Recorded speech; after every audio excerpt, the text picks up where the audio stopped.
Тэгэхээр бид нэр бусдаасаа харахад физик биеэрээ ангид оршиж байгаа юм шиг боловч бид нар огт ангид биш. Бид бүгд нэг. Нэгэн цагт их тесрэлтийн өмнө бүх зүйл нэг байсан. Одоо харин энергиэрээ ингээд салаад улам илүү зайн холдож байгаа боловч нэгэн цагт нэг л байсан бол үнэндээ тэр бодохын төдийд бие биендээ өргөлж нөлөөлж байдаг мэдээлэл нин даруй шууд дарахж байдаг. Учираас бид бүгд нэг юм аа гэдгийг нотолдог.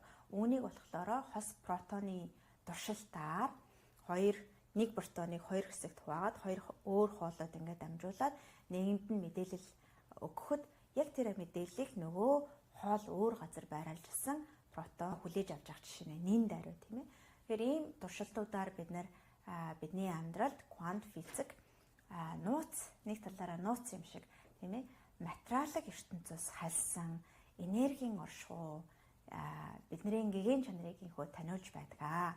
Тэгэхээр аливаа нүдэнд харагдаж байгаа зүйлсээс халиад та квант оршихуй, квант ертөнцийн энергийн хуулийг сонирхож судлаарай.